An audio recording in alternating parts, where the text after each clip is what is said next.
네, 성도 여러분, 안녕하십니까? 네, 오늘 10일과 재림의 소망을 따라 사는 삶이란 제목을 가지고 공부해 보도록 하겠습니다. 재림의 소망을 따라 사는 삶. 네, 13가까지 있는데요. 이제 거의 다 왔습니다. 네, 그 3기의 교과의 주제는 구호와 봉사입니다. 네, 그 사도행전 그 6장에 보게 되면 그 히브리파 과부와 헬라파 과부가 있죠. 예. 그래서 히브리파 과부에게 구제를 더 많이 하니까 이 분란이 납니다. 예. 너무 구호와 봉사에 집중돼 있었죠. 그래서 그때 집사제도를 만듭니다. 예. 그래서 사도들이 그런 말 하죠. 우리는 말씀 전하는 일과 기도하는 일에 전무하겠다고. 예. 그리고 이 구호와 봉사를 위해서 집사 제도를 만듭니다. 여러분 잘 아시는 스데반 집사가 있었고 빌립 집사가 있었습니다. 스데반 집사가 성령이 충만하여 그 바리새인들과 이스라엘 백성들 앞에서 예수님에 관한 설교를 하죠. 그 사도행전 7장입니다. 근데 그들이 화가 나서 스데반을 돌로 쳐 죽입니다. 거기에 사도 바울이 그 당시 사울이죠. 앞장서 있었었죠.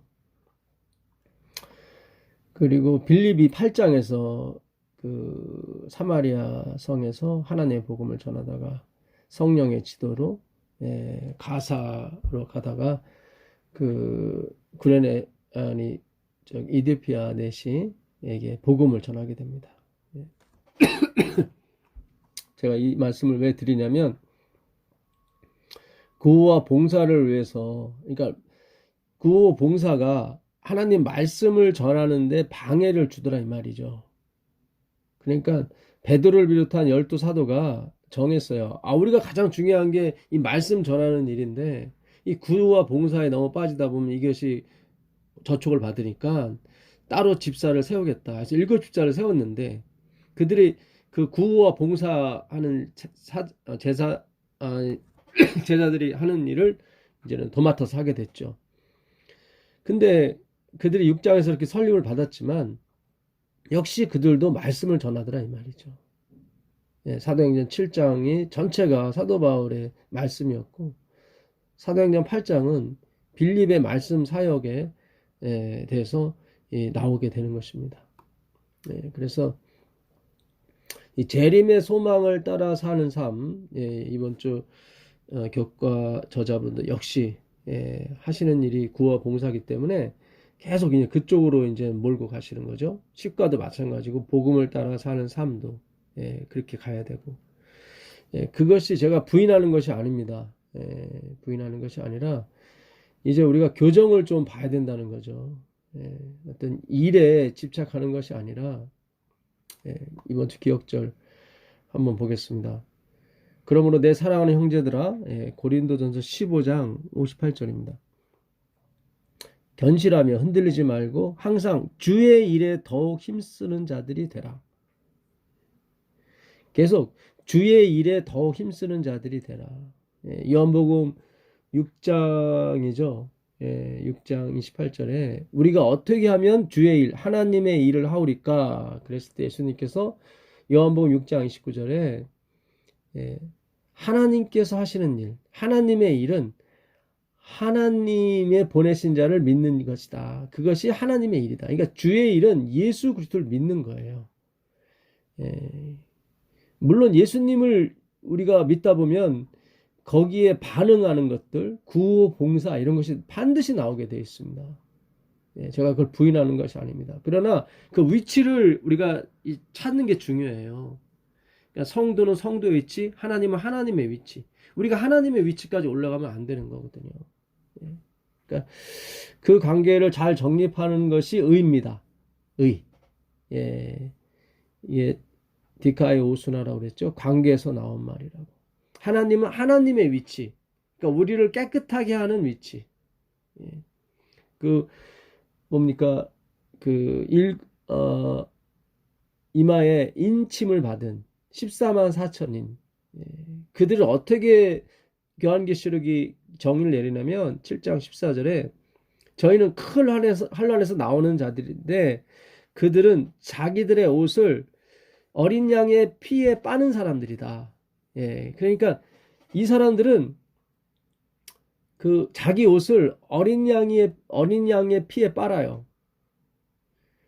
그러니까 자기가 깨끗해질 수 있는 방법은 그리스도의 희생밖에 없다는 거죠. 근데 빤다는 의미는 자꾸 더럽혀졌다는 의미죠. 그러니까 자꾸 그 생각이 안 나는 거예요. 자기의 구호와 봉사, 어떤 신실한 행위, 거기에 자꾸 의존되다가 하나님께서 깨닫게 해주시는 거예요. 아니다. 너가 깨끗해지는 것은 그리스도의 희생으로 깨끗해지는 거지. 근데 그걸 믿는 사람들이 14만 4천이에요. 근데 믿어지지 않기 때문에 자꾸 빨아요. 그 옷을. 예. 굉장히 중요합니다. 요한계시록 7장 14절 15절 한번 잘 읽어보세요. 예. 그들 이렇게 자꾸 옷을 빠는 사람들 속에 하나님의 장막 라하프죠. 예. 그 스캐너라고 그랬죠 제가. 예. 히브리어 라하프, 헬라어 스캐너. 스캔 뜬다고 그러죠. 하나님이 그 말씀을 스캔을 뜨세요. 장막을 치신다 이 말이죠. 말씀이 육신이 되어 우리 가운데 거하다. 라하프. 스캔 뜨는 거예요. 예. 그러니까 말씀이 들어오게 됩니다. 예, 말씀이. 아, 나의 노력과 나의 의지와 나의 선택으로 되는 것이 아니라 하나님의 노력과 하나님의 의지와 하나님의 선택으로 되는구나. 그게 주의 일이에요. 우리의 일이 아니라, 예? 베드로가 내가 결코 주님을 그런 어려움 속에 처하지 않겠다고 십자가에 못 박히지 않게 하겠다고 도와주겠다고 했을 때 예수님께서 너는 하나님의 일은 생각지 않고 사람의 일만 생각한다 이렇게 나온단 말이죠. 그러니까 구원은 하나님의 일이지 사람의 일이 아니라 이 말이에요. 내가 주님 지켜주겠습니다로 너가 구원받는 것이 아니라 내가 너를 지켜줘야 구원받는 거야. 그것이 바로 오늘 셋째 천사가 전하는 기별인 것입니다. 요한계시록 18장 4절에 내 백성아 거기서 나와라. 잘못된 선택과 잘못된 생각, 잘못된 사상에서 나와라. 이거는 나의 일, 사람의 일이 아니라 너의 일이 아니라 나의 일이다. 주님의 일이다. 여호와, 아도니아라고 그랬죠. 아도니아. 야훼의 일이다. 여호와의 일이다. 이는 너희 수고가 주 앞에서 헛되지 않은 줄 압니다. 그러니까 우리가 말씀만 공부하고 말씀 속에서 예수님을 찾아가는 일이 헛된 것처럼 보이지만 그렇지 않아요. 그렇지 않습니다. 이번 주 교과에 그 전도서 8장 14절 아주 좋은 말씀을 올려놓으셨더라고요. 세상에서 행해지는 헛된 일이 있나니 곧 악인들의 행위에 따라 벌을 받는 의인들도 있고 의인들의 행위에 따라 상을 받는 악인들도 있다는 것이라. 내가 이르노니 이것도 헛되도다. 아벨이다. 나띵리스다. 그런 얘기죠. 이게 구원적인 측면에서는 엄청 좋은 일이죠. 그러나 이 세상에서 일어난 일은 구원은 아니라는 거예요. 그러니까 악인들의 행위에 따라 벌을 받는 의인들이 있어요. 악인들 때문에 벌 받는 의인들이 있고 의인들의 행위, 좋은 일에 따라서 상을 받는 거꾸로 악인들이 있다 이 말이죠. 그러니까 이거는 이런 일이 일어나면 안 되죠, 사실은. 의인이 상을 받아야 되고 악인이 벌을 받아야 되는데 의인이 악인들의 행동에 따라 벌을 받게 돼요. 억울하죠. 그리고 악인들의 의인들의 행동에 따라 상을 받게 돼요. 이것도 불합리한 일입니다. 근데 이게 구원이에요. 그러니까 이 땅에서 이런 일은 일어나면 안 되지만 구원에선 일어나도 되는 거예요. 우리가 이 땅에서 피는 먹으면 안 돼요. 그러나 예수님의 피는 먹어도 된단 말이죠. 이게 굉장히 중요합니다.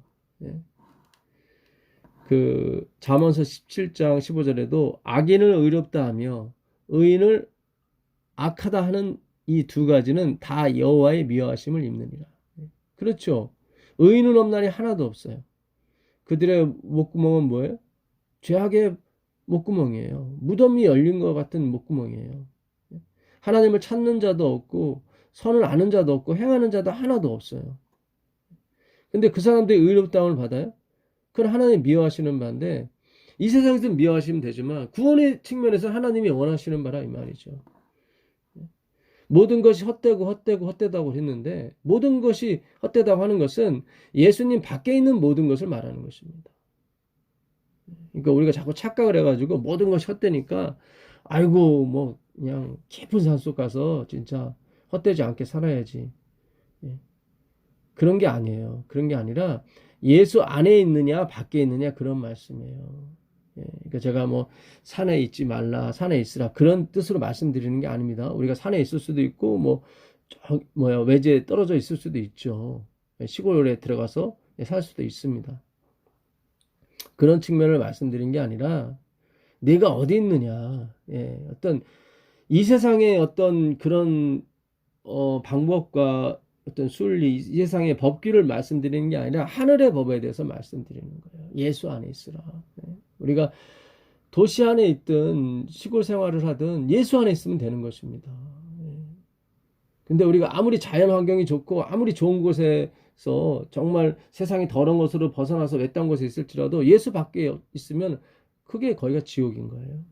예. 그러나 우리가 어디에 있든지 예수님 안에 있으면 그분의 긍휼과 자비, 그분의 행위 안에 있으면 우리에게는 기쁨의 낙원이 되는 것입니다. 예. 제가 뭐 도시 예찬론자도 아니고요. 예. 오해는 하지 않기를 바라겠습니다. 예. 아이고 서울에서 이제 못 살 것 같아요. 예. 정말 복잡합니다. 예. 그러니까 우리가 점점 이렇게 외곽적으로 우리의 포스트를 두는 것은 아주 좋은 것 같습니다. 예. 생각할 시간도 많고요. 예. 그러나 그런 것들이 구원의 조건과 주체는 되지 않는다. 그 말씀을 드리는 거예요. 예.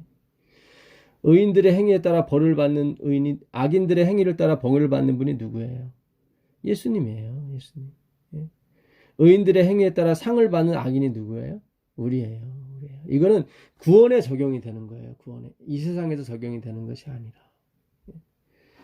그러니까 그 누가복음 15장에 아버지한테 재산을 물려달라고 막 주장하는 아들은 원래 돌로 쳐 죽여야 됩니다.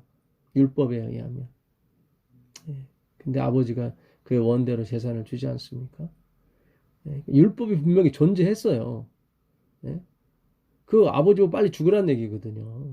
그건 돌 맞을 일이거든요, 사실은. 근데 거기서 그 아버지는 그의 원대로 주거든요. 율법이 존재하는데도. 참 이게 우리가 어떻게 이해해야 되는지 곰곰이 생각할 필요가 있어요. 율법이 존재해요.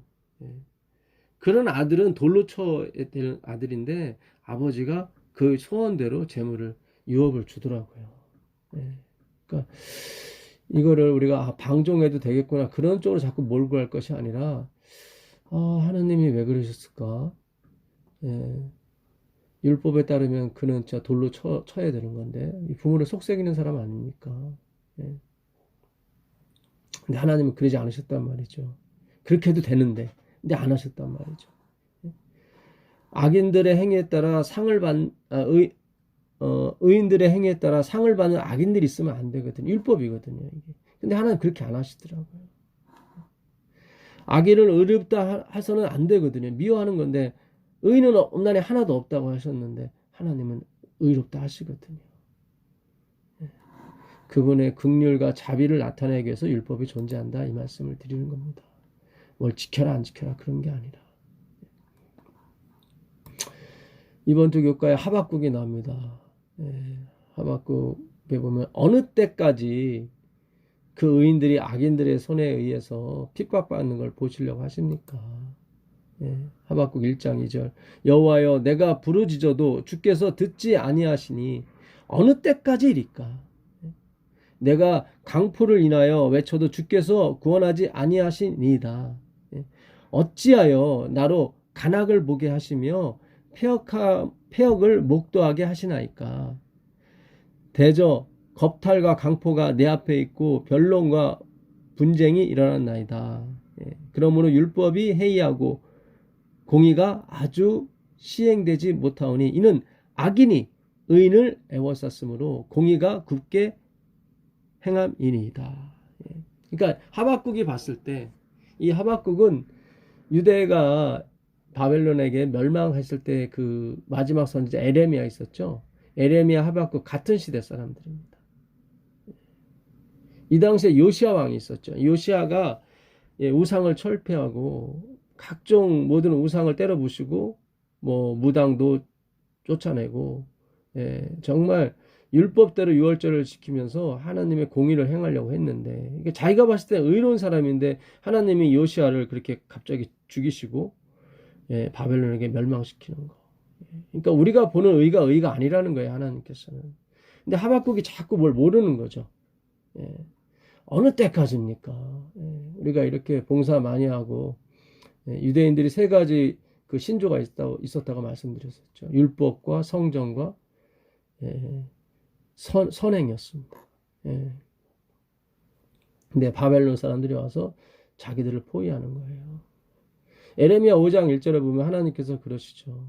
너 예루살렘 거리에 지금 가서 정말 공의를 행하고 정의를 사랑하는 그런 사람 한 사람만 데리고 와라. 그러나 그들이 말하는 것은 다 뭐지다? 거짓 맹세다. 그들의 말만 믿지 말아라.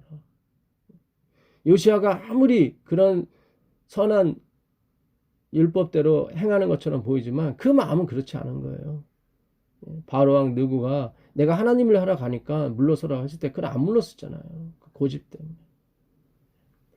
그러니까 우리가 겉으로는 어떤 율법을 안식일을 지키고 뭐를 선한 일을 할 수 있을지 모르겠지만 우리 내부에 있는 이기적인 마음, 고집, 자아도취적인 신앙 거기서 벗어날 수가 없어요. 우리는요.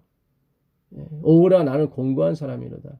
이 대답을 얻기 위해서 하나님이 율법을 주신 거예요. 근데 하박국은 의인이 있다는 거죠. 어떻게 악인의 의인을 이렇게 멸할 수 있습니까? 하나님께서 그러시죠. 너는 달려가면서도 읽을 수 있도록 서판에 써라. 뭐라고요? 의인은 믿음으로 사는 거다. 행함이 아니라 믿음으로 사는 거다. 믿음이라는 건 행함이 없다는 얘기죠.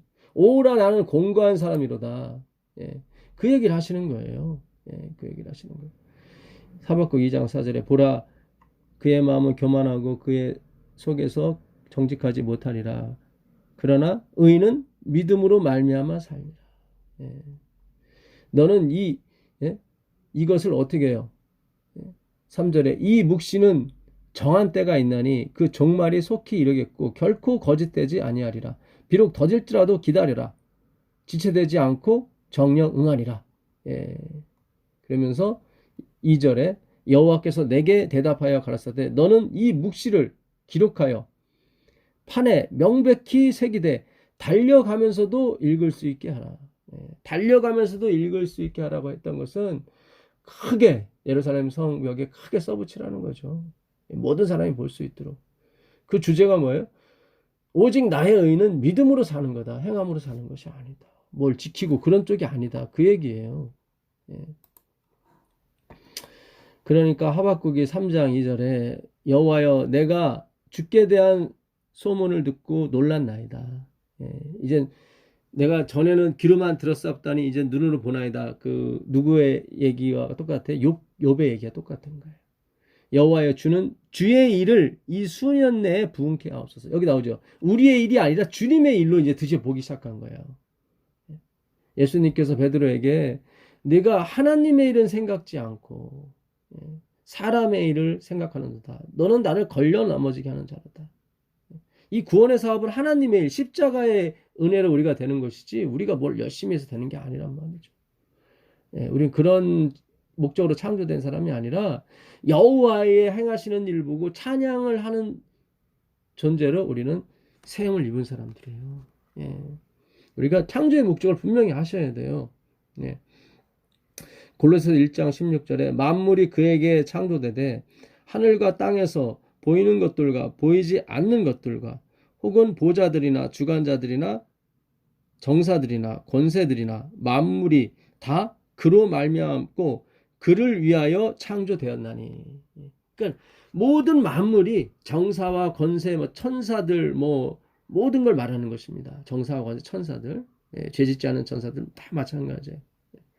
그 모든 만물이 누구를 위해서? 그리스도를 위해서 창조되었습니다. 그러니까 우리가 하는 일은 그리스도가 우리 안에서 나타나는 거예요. 그 우리가 하시는 일이 아니에요. 여기 주의 일을 이 수년 내에 부흥케 하소서 할 때 이 부흥이라는 말이 히브리어 하야거든요. 하야. 비동사 하야하고 발음이 똑같은데 이거는 소성케 하다, 되살리다 그런 얘기예요. 그러니까 죽음을 전제로 한 말이에요. 이거는 다 부셔진. 오늘 재창조에 대해서 저자분이 계속 얘기하십니다.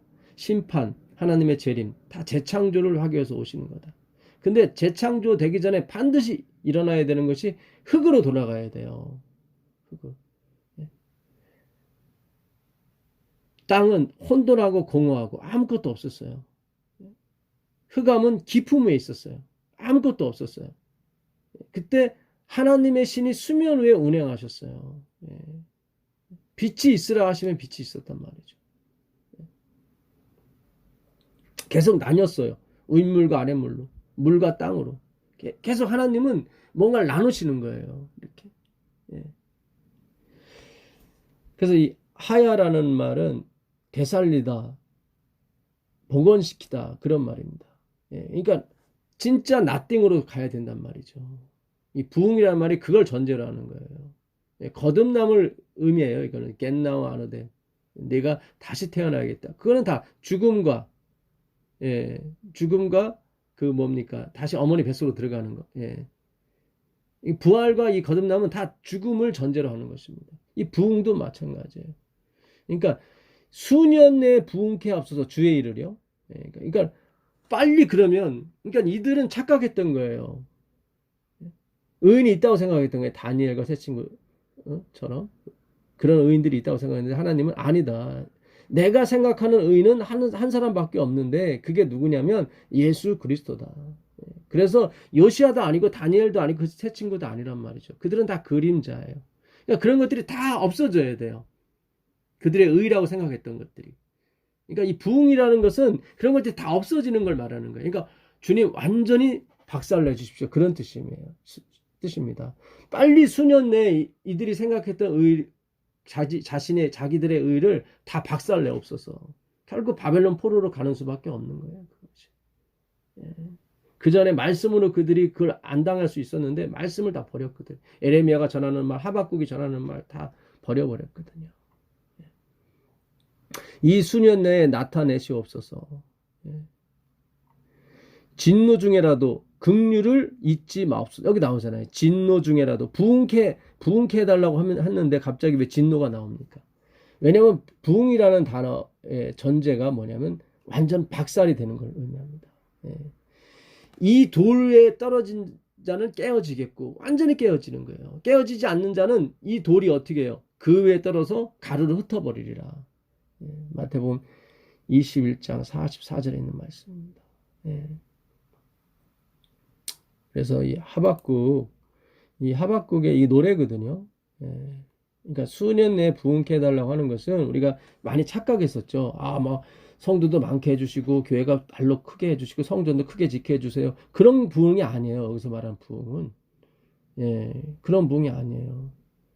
하나님이 재창조하시려면 다 뭐예요? 나띵으로 가야 되거든요. 그래야 하나님의 100%의 은혜로 인해서 창조가 되는 거거든요. 그거를 깨닫게 된 거예요. 내가 이제 주에 대한 소문을 들었다고 하는 게 그거예요. 놀랐다고. 여호와여 주는 주의 일을 이 수년 내에 부흥케 하옵소서. 이 수년 내에 나타내시옵소서. 진노 중에라도 긍휼을 잊지 마옵소서. 그러니까는 박살내려면 진노가 일어나야 되거든요. 율법은 진노를 이룬다고 그랬거든요. 로마서 4장 15절에. 율법이 없는 곳엔 진노가 없어요. 그러니까 하나님이 율법을 통해서 그들을 다 박살내려고 했는데 그들이 오히려 내가 지킵니다 이렇게 나와버리는 거예요. 그러니까 어이없는 거죠. 어이없는 겁니다. 그래서 하박국 3장 여러분 잘 아시는 17절 보시면 아주 유명한 구절이 있죠. 외우시는 분도 있으실 거예요. 한번 같이 외워보세요. 비록 무화과 나무가 무성치 못하며 포도나무에 열매가 없으며 감람나무에 소출이 없으며 밭에 식물이 없으며 우리의 양이 없으며 외양간에 소가 없을지라도 나는 여호와를 인하여 즐거워하며 나의 구원의 하나님을 인하여 기뻐하리로다. 아멘입니다. 예, 당연히 이렇게 나가야 되는 거예요. 하박국이 드디어 깨닫게 되는 거예요. 예? 무화과 나무가 무성치 못하고 포도나무에 열매가 없고 감람나무에 소출이 없고 밭에 식물이 없고 우리의 양이 없고 외양간에 소가 없을지라도 나는 여호와 예수 그리스도죠. 예수님을 인하여서 즐거워하고 기뻐하겠다. 오직 예수가 맞는 거예요. 오직 말씀, 오직 은혜. 모든 것이 없어졌단 말이죠. 이걸 부흥이라고 하는 거예요. 부흥의 전제가 되는 거예요. 모든 것이 사라지는 거예요. 침례 요한이 그러잖아요. 나는 쇠하겠고 그게 그거예요. 감람나무에 소출이 없고 밭에 식물이 없고 우리의 양이 없고 외양간에 소가 없는 거예요. 그러나 예수님을 인해서 기뻐하는 거죠. 오직 그분만의 영광이 가는 거예요. 이래야 셋째 천사의 기별이 전해지는 것입니다. 그래야 종말이 오는 거예요. 그래야 심판이 오는 거예요. 오늘 우리가 성경을 제대로 해석해야 됩니다. 우리가 주님의 일이 그거예요. 성경을 제대로 해석하는 일이에요. 우리가 이 일에 동참하시게 되길 바랍니다. 세계 어디에 있으시든지 우리가 동참할 수 있습니다. 화요일 날 그 연회신 보시면 부활하신 구주 그리스도께서는 우리의 생명이시다. 그리스도께서 한 영혼의 생명이 되실 때에 변화가 일어나며 그 변화는 말로 묘사하기가 불가능하다. 아멘입니다. 참 엘렌 화이트의 글은 너무 기가 막혀요. 이게 가렵 부분 기별 1권 114페이지거든요. 그러니까 그리스도께서만이 한 영혼의 생명이 되실 때 변화가 일어난다 이 말이에요. 어떤 행위가 아니라 성도 여러분 결정하십시오. 선택하십시오. 이렇게 행하십시오. 그런 게 아니라 그럼 다 주님의 선택 안에 있는 것입니다. 우리가 계속 노력해봤고 의지를 써봤고 선택해봤어요. 근데 우리는 실패했잖아요. 다. 남는 것은 오라 나는 공고한 사람이로다. 이것만밖에 안 남았잖아요. 그래서 우리는 이제 하나님의 노력과 하나님의 의지와 하나님의 선택에 모든 걸 맡기게 되는 것입니다. 그걸 하나님의 주권의 회복이라고 하는 것입니다.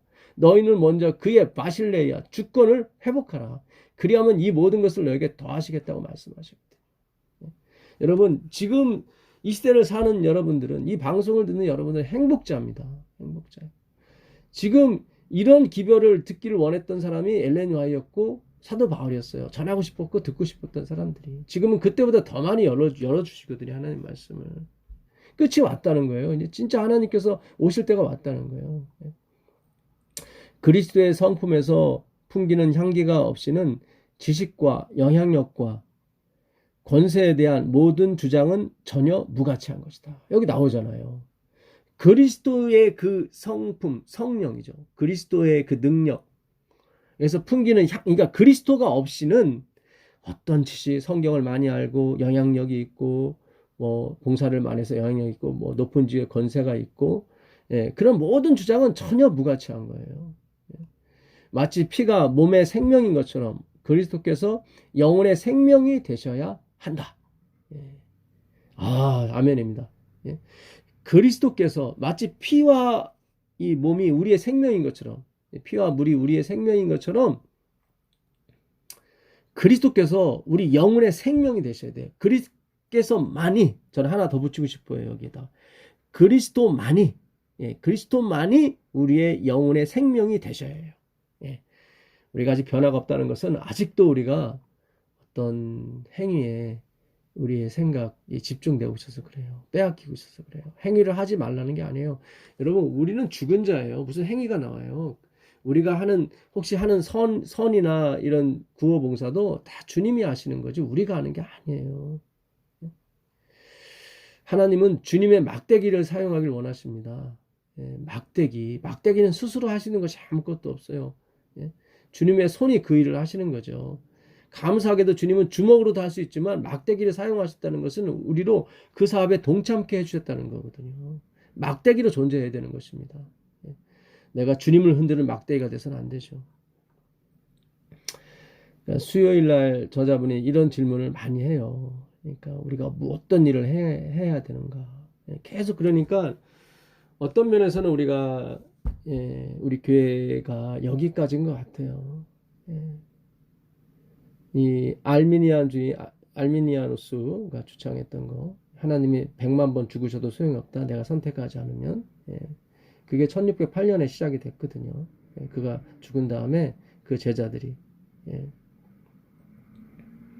그때 또 생각난 게 존 폴란트의 그 이신론입니다. 이신론.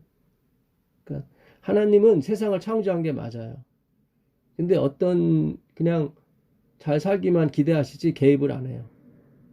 그러니까 창조만 해놓으시고 무조건 우리의 선택과 우리의 행위에 다 모든 걸 맡기신다는 거지. 그게 이신론이에요.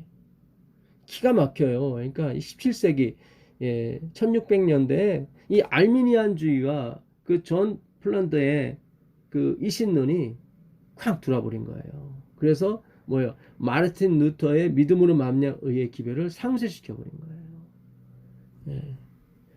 여러분, 우리가 기독교의 역사를 아셔야 됩니다. 만약에 하나님이 개입을 안 하시고 이제 만들기만 하시고 창조를 인정하는 거죠. 이슬람이 그러잖아요. 창조를 인정해요. 근데 그 다음부터 우리가 악을 선택하든 선을 선택하든 거기에 모든 걸 맡기는 거예요. 신은 간섭을 안 하고. 제가 그거에 대한 반박으로 하나님께서 아브라함에게 네 민족이 400년 동안 괴롭힘을 받은 다음에 재물이 풍부해서 나올 것이라 그랬을 때 하나님께서 친히 개입을 하셔서 그들로 애굽 사람들한테 재물을 요구하게 하셨고 하나님이 은혜를 입히사 그들로 주게 하셨다고. 그러니까 다 뭐예요? 사역동사 썼거든요. 주체가 하나님이라는 거죠. 우린 다 피동사고 우리는 받는 사람 수동사고 우리는 받는 사람 쪽에서 표현을 했던 거예요. 출애굽기 12장 35절 이하 그게 우리가 전에 공부를 했었죠. 그러니까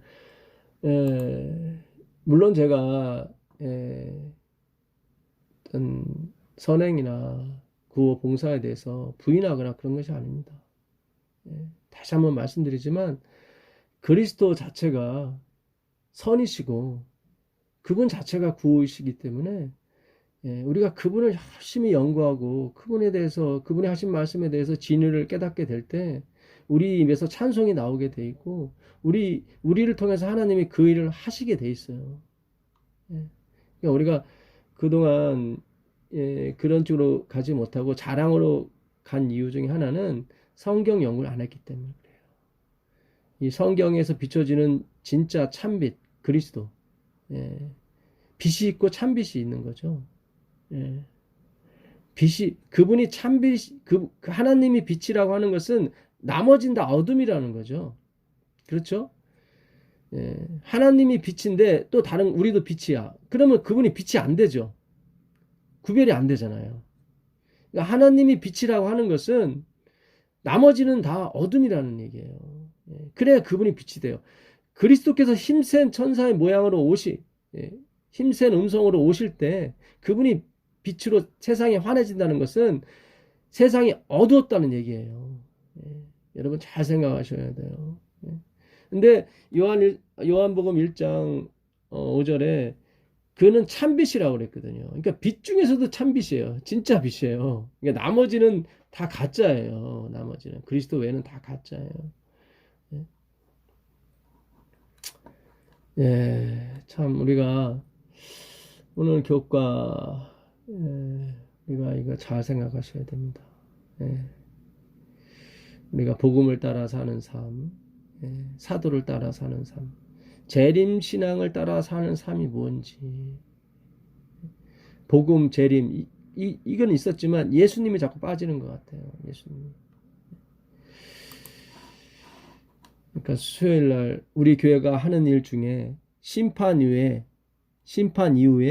재건될 세상과 어울리는 일은 무엇일까요? 이건 성경 연구예요. 자꾸 이 어울리는 일이 있다면 성경을 연구하는 것입니다. 어떤 구호봉사도 좋지만 먼저 가르침이 있고 그 다음에 교제가 일어나고 그 다음에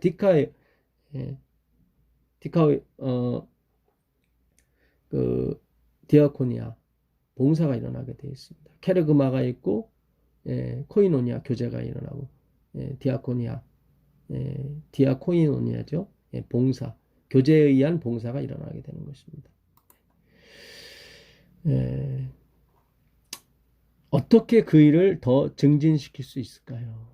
그러니까 이 저자분은 구호와 봉사에 그 일을 마쳤지만 저는 그렇게 말씀드리고 싶지 않고 물론 그것도 따라오는 거지만 성경 연구, 예수 그리스도의 암, 영생은 참 하나님과 그의 보내신 자 예수 그리스도를 아는 것이라고 그랬거든요.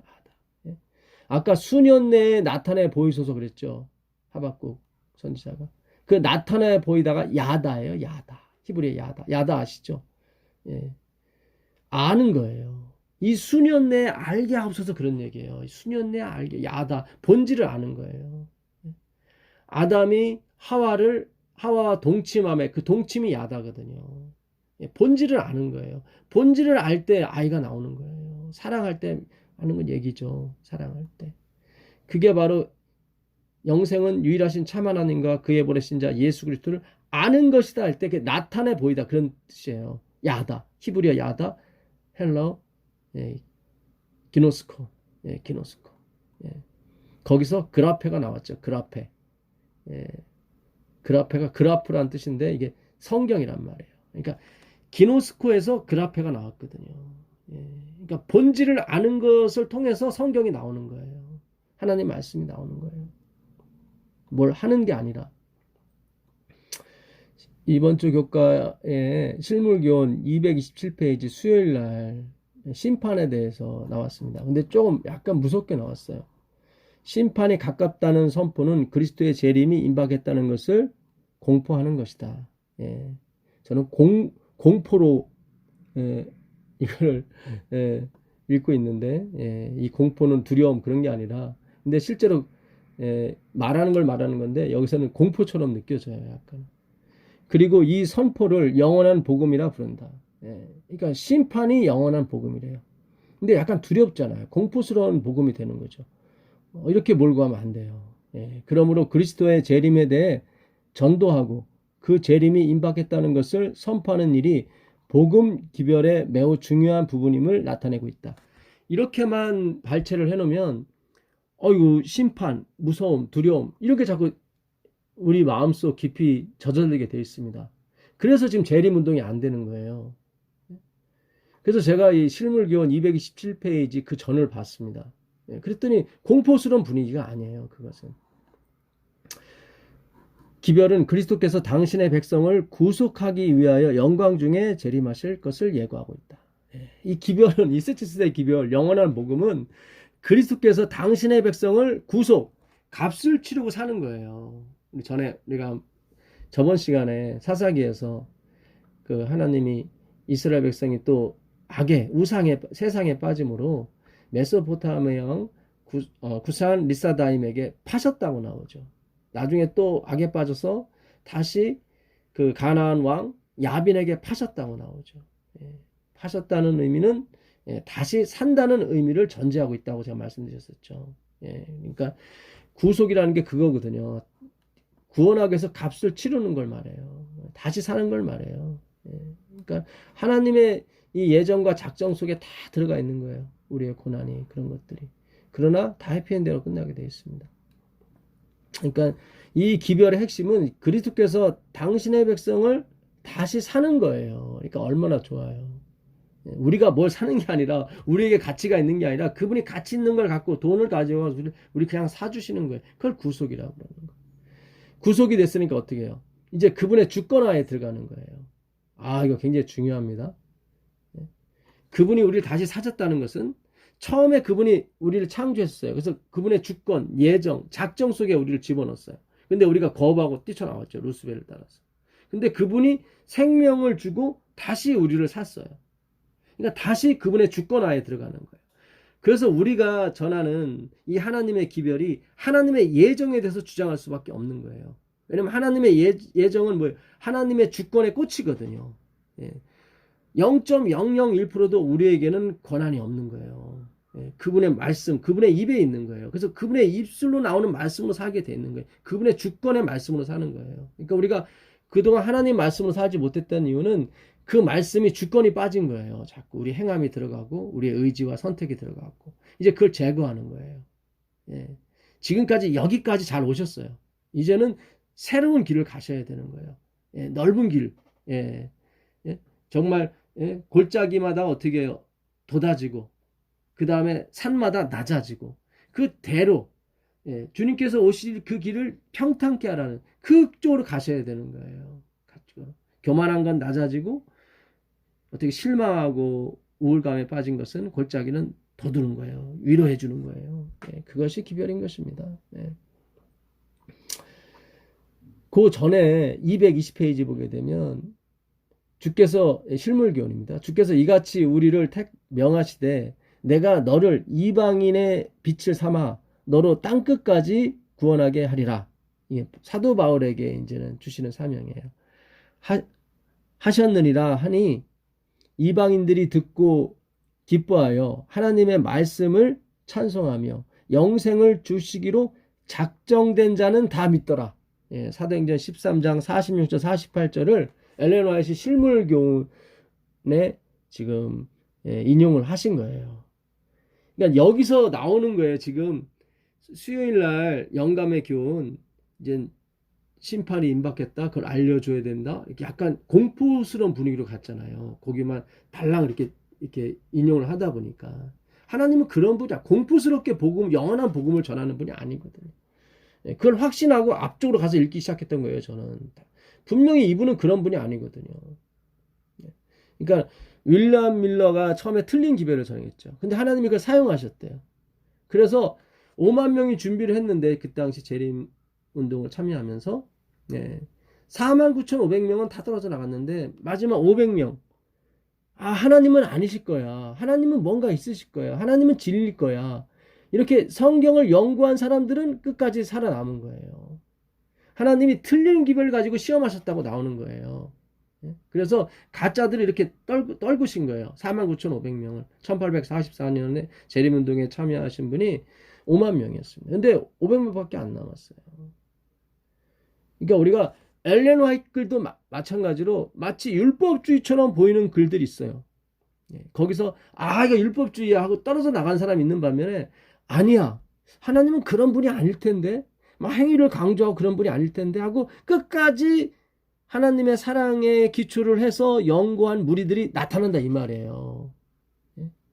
여러분들입니다. 바로 그 사람들이 여러분들이에요. 그러니까 엘렌 화이트의 글 중에 오해가 될 만한 글이 있다 이 말씀이죠. 근데 하나님이 그 오해가 될 만한 일을 통해서 이렇게 분리를 시키는 거예요. 굉장히 중요합니다. 제가 오해의 소지가 있는 말씀을 드릴 정도로 굉장히 파괴력이 있는 말씀을 드리는 거예요. 화이트분이 글이 틀렸다. 그런 얘기가 아니에요. 결국 1888 기별 이후에 엘렌 G 화이트이 모든 걸 회복하잖아요. 그 정로의 계단, 정말 주옥 같은 정로의 계단. 그 다음에 실물교훈, 그 다음에 시대의 소망, 산상보훈, 그 다음에 치료봉사, 사도행전. 이르는 엄청난 말씀들이 이어지지 않습니까? 그러니까 모든 것이 합력하여 선을 이루는 거예요. 그러니까 엘렌 화이트 글에 율법주의적인 요소가 있는 거예요. 근데 여기에 실망하지 않고 하나님은 이런 분이 아닌데 마치 윌리엄 밀러가 1844년을 그 예수님 재림으로 착각했던 것처럼 마치 우리가 무슨 선한 일을 해 구원을 얻는 것처럼 착각을 일으킬 수 있는 그런 구절들이 있단 말이죠. 근데 여기에 실망하지 않고 아니야 하나님은 그런 분이 아닐 거야 하고서는 끝까지 성경을 탐독하고 연구하던 무리에게 하나님의 빛이 이르러 오는 거예요. 그것 중에 하나가 뭐예요? 정로의 계단이고 시대의 소망인 거예요. 실물교훈인 거예요. 실물교회 이렇게 나오는 거예요. 그 이방인들이 그 하나님의 말씀을 그 에베소에서 2년 동안 두란노선에서 공부하지 않았습니까? 그 말씀을 이방인들이 듣고 기뻐했던 거예요. 뭘 행하는 게 아니에요. 찬송했던 거예요. 하나님 말씀을 찬송했더라. 그래서 하나님이 영생을 주시기로 작정된 자는 다 믿더라. 다 주권하에 들어오는 거예요. 하나님이 값으로 사시는 거예요. 이제 다시 하나님의 주권하에 들어가는 거예요. 다시 샀기 때문에. 그걸 구속이라고 하는 것입니다. 220페이지에 또 이런 말씀이 있어요. 누가복음 14장 그 실물교훈에 있는 말씀입니다. 누가복음 14장 13절 잔치를 배설하려거든 차라리 가난한 자들과 병신들과 저는 자들과 소경들을 청하라. 그리하면 저희가 갚을 것이 없는 거로 내게 복이 되리라. 예, 그러니까 천국은 이와 같은 거예요. 예수님 설명하시는 거예요. 실물교훈에서 어느 부잣집에 예수님이 초청을 받았는데 이제 뭐 다 상석에 앉으려고 하는 걸 보고 하나님이 이제는 예수님의 비유를 말씀하신 거예요. 예수님은 어느 장소에 가든지 항상 복음과 연결시키셨습니다. 그래서 천국은 어떤 곳이냐면 갚을 것이 없는 거로, 그러니까 갚을 능력도 없고 어떻게 그 은혜를 받을 자격도 없고, 자격도 없고 갚을 능력도 없는 사람들이 가는 게 천국이란 말이죠. 예수님 그 설명해 주시는 거예요. 그래서 너희가 초청하려거든 받을 자격도 없고, 여기 보면 뭐 병신도 나오고 뭐 저는 사람 소경 다 나오지 않습니까? 그러니까 은혜를 받을 자격도 없고 갚을 능력도 없는 거예요. 그 사람들이 어디를 가는 거예요? 천국에 가는 거예요. 이게 바로 하나님의 심판인 것입니다. 예수님의 재림인 거예요. 얼마나 기뻐요. 기쁨을 공포하는 거죠. 공포 소식을 공포하는 게 아니라. 근데 우리는 지금까지 공포스러운 심판을 계속 공포했단 말이죠. 그러니까 공포가 더블로 됐다 이 말이에요.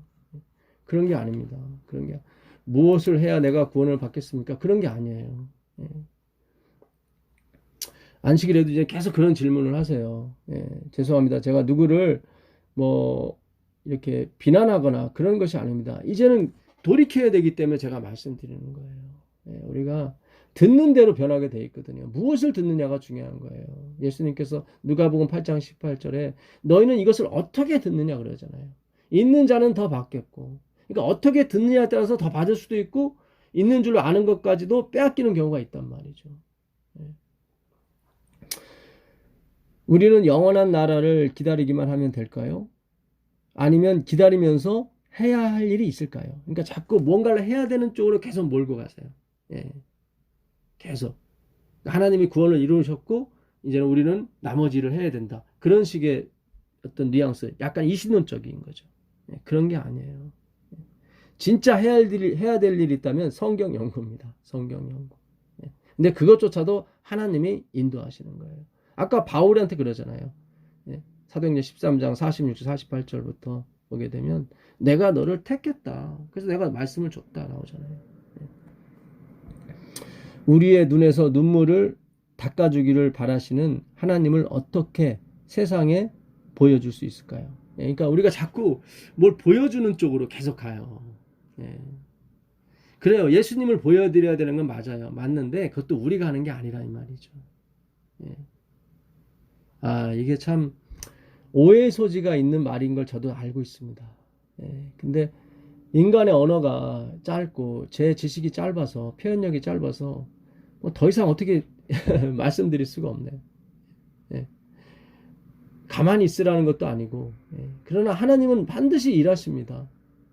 하나님의 말씀은 살아있기 때문에 그래요. 그러니까 살아있는 말씀을 듣게 되면 반드시 그 사람에게 열매가 나오게 되어 있습니다.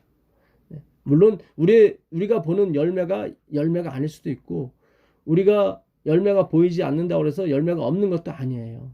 그러니까 모든 판단을 우리가 아는 어떤 이 세상의 지식적인 체계와 판단 기준으로, 도덕과 윤리로 또 열매를 판단해서도 안 되는 것입니다.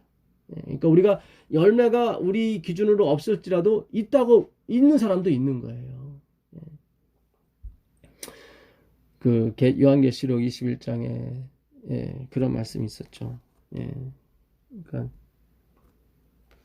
우리 눈에서 눈물을 씻기심에, 요한계시록 21장에 보시면 또 내가 새 하늘과 새 땅을 보니 처음 하늘과 처음 땅이 없어졌고 바다도 다시 있지 않더라. 그러니까 새 하늘과 새 땅을 봤는데 처음 하늘 처음 땅이 없어졌어요. 베드로 3장 7절에 이제 하늘과 땅은 그 동일한 말씀으로 불사르기 위하여 보호하신 바 되어. 그러니까 하나님이 처음에 창조할 때부터 그 하늘과 그 땅은 없어질 걸 생각하시고 창조하신 거였어요. 영원히 갈 게 아니었어요. 그러니까 다 교보제로 사용할 거였어요. 선악과가 됐든 뭐가 됐든. 베드로 3장 7절에 이제 하늘과 땅은 그 동일한 말씀으로 불사르기 위하여 존재하고 있다. 이렇게 나오는 거잖아요. 보호하고 있다. 그러니까 말씀으로 창조하셨고 말씀으로 다시 불사르는 거예요. 그러니까 우리가 심판을 알리기 위해서는 이 말씀을 공부해야 되는 것입니다. 그래야 이 처음 하늘과 처음 땅이 지나가는 거예요. 처음 하늘과 처음 땅은 뭐예요? 눈물의 땅, 눈물의 하늘이었죠. 또 내가 보매 거룩한 성 새 예루살렘이 하나님께로부터 하늘로부터 내려오니 그 예비한 것이 신부가 남편을 위하여 단장한 것 같더라. 내가 들으니 보좌 위에서 큰 음성이 나서 가로되 보라 하나님의 장막이 사람들과 함께 있음에 하나님이 저희와 함께 거하시나니 저희는 하나님의 백성이 되고 하나님은 친히 저희와 함께 계셔서 모든 눈물을 그 눈에서 씻기시고 다시 사망이 없고 애통하는 것이나 곡하는 것이나 아픈 것이 다시 있지 않더라. 처음 것들이 다 지나갔다. 이젠 다 그걸 사용하셔서 우리에게 깨달음을 주신 거예요. 이거 없어도 되는 거예요. 다시 죄가 있지 않더라. 그전에는 선악과 때문에 있었거든요. 근데 선악과가 없어서 다시 죄가 있죠. 주님의 주권으로 들어가는 거예요. 만약에 알미니안처럼 우리가 계속 선택을 해야 되고 우리가 계속 무언가를 이렇게 택해야 되는 것에 따라서 운명이 결정된다면 하늘에서도 계속 그런 것이 존재해야 되는 것입니다. 근데 다시는 죄가 있지 않고 저주가 없다는 거 보니까 다시 하나님의 주권인 거예요. 그러니까 그분이 없애면 없애는 거예요. 우리가 뭐 노력을 해서 그런 게 아니라. 십자가의 은혜로 십자가의 보혈로 없어졌잖아요. 근데 그분이 죽어서 없앴기 때문에 다시 있어서는 안 된다 이 말이에요. 그는 그분의 전능하심과 그분의 권위를 나타내는 것입니다. 다시 있으면 안 되죠. 그럼 그분의 죽음이 뭐 제한적인 것입니까? 그런 게 아니거든요. 오늘 굉장히 교과가 깊습니다. 하나님께서 많이 열어주시네요. 우리에게 은혜를 베푸셔서 감사합니다. 이제 좀 정리를 해보도록 하겠습니다. 그 질문에 대해서 아까 제가 말씀드렸는데 어떻게 하면 하나님을 이 세상에 보여줄 수 있을까? 성경 연구를 하시면 됩니다. 우리 교회는 회복된 세상에 어울릴 만한 어떤 사업을 펼칠 수 있을까요? 계속 이제 비즈니스 어떤 구호 봉사 이렇게 가시는 거예요. 근데 진정한 사업이 있다면 뭐예요? 성경을 연구하는 사업을 가셔야 돼요. 그 성경을 잘 연구하기 위해서 예수님을 하나님을 알기 위해서 다른 구호 봉사가 필요한 거예요.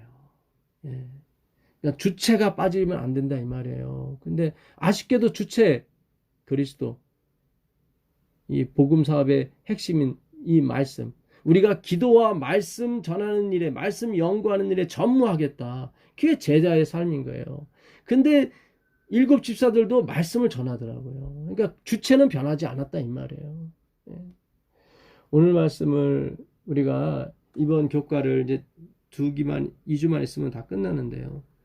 우리가 정리하는 차원으로 가셔야 됩니다. 누굴 비판하고 비난하는 것이 아니라 이 방송을 듣는 분들 중에 교사도 있으실 거예요. 정말 기도하는 마음으로 우리의 이 잘못된 생각들을 어떻게 하면 그리스도께로 이게 옮길 수 있을까? 정말 우리가 뭐 우리의 역정으로 되는 것도 아니고요. 우리의 지혜로 되는 것도 아닙니다. 성령께서 감동 감화하셔서 정말 그 한 단어에도 그들의 생각이 변할 수 있거든요. 아니 힌트를 얻을 수 있거든요. 정말 그런 놀라운 일이 있었으면 좋겠습니다. 그래서 저자분들 안식일의 결론이 이제 우리는 예수님이 재림하시면서 재창조하실 나라를 기다립니다. 그런데 예수님은 부활하시면서 이미 그 나라를 출범시키셨습니다. 우리가 그분의 뜻을 이행할 때 우리는 지금부터 그 나라에 동참할 수 있습니다. 어떻게 해요? 성경 연구를 해요. 우리가 그분의 뜻을 행하는 게 뭐예요? 예수님을 믿는 거예요. 요한복음 6장 28절 우리가 어떻게 해야 하나님의 일을 하오리까 그랬잖아요. 예수님이 썩어질 것을 위하여 일하지 말고 영생하도록 있는 것을 위해서 일하라 그랬을 때 그 사람들이 우리가 어떻게 하여야 하나님의 일을 하오리까? 그러니까 예수님께서 요한복음 6장 29절에 하나님의 일은 그의 보내신 자를 믿는 것이다. 어떻게 믿어요? 성경 연구를 통해서 믿는 거예요. 제가 어제 제 아내와 이런 얘기를 했습니다. 분명히 성경은 모든 것이 예수를 위해서 예수님이 그러셨잖아요. 요한복음 5장 39절에 이 너희가 영생을 이 성경에서 영생을 얻는 줄 생각하고 성경을 상고하거니와 이 성경이 곧 내게 대해서 증거하는 것이다. 그러니까 우리는 입술로는 아 맞아 성경이 예수님을 증거하는 거야. 근데 하나 더 붙일게요. 예수님만을 증거하는 거예요, 사실은요. 예. 뭐 제가 더 하면 안 되겠지만 또 성경 그대로만 얘기한다면 내가 길이요 진리요 생명이에요. 더 웨이예요. 내가 유일한 길이다. 그러니까 그분만이 길이에요. 그분만을 증거하는 거예요. 그분만이 생명이고 그분만이 빛이에요. 그분만이 영생이에요. 생명이라고요. 다른 건 아니라 이 말이죠. 근데 우리가 입술로는 아 모든 성경이 그분을 가리키고 있어 이러면서도 또 어떤 성경이 나오면 아 이건 우리를 가리키는 거야 이렇게 우리가 착각하고 있다고요. 그런 게 아니거든요. 예수님께 인도하기 위해서 그런 걸 좀 빗대어 사용할 수 있겠지만 예, 우리의 나띵니스를 증명하기 위해서 그것을 또 이거 해라 저거 해라 할 수도 있어요. 예, 율법적인 요소가 다 신약에도 존재하거든요. 왜냐하면 율법은 우리를 죽이는 거거든요. 나띵니스 흙으로 돌아가게 만드는 거예요. 아파르 먼지로. 그래야만 재창조가 일어나게 되는 것입니다. 근데 그것이 내 의지와 내가 뭐 나는 나띵이야 이렇게 외운다고 되는 게 아니라 하나님의 말씀을 그 진리를 들음으로 그 말씀을 연구함으로 우리가 그렇게 되는 줄 믿습니다. 왜냐하면 그 말씀만이 칼이고 살아있는 검이기 때문에 그런 것입니다. 우리의 골수를 찔러 쪼갤 수 있는 것은 세상에 보이는 칼이 아니고 하나님의 말씀의 검, 성령의 검인 줄 믿습니다. 놀라운 은혜가 있기를 빌겠습니다. 하늘에 계신 예수님 감사합니다. 오늘도 우리에게 말씀을 주셨습니다. 이 말씀이 전파되는 곳마다 그리스도께서 빛으로 나타내셔서 그 주님이 오시기 전까지 다 어둠이었다는 것을 깨닫게 하여 주옵소서. 오직 성 삼위께서만이 영광을 홀로 받으시기를 우리 주님 예수 그리스도께 간절히 기도합니다. 아멘.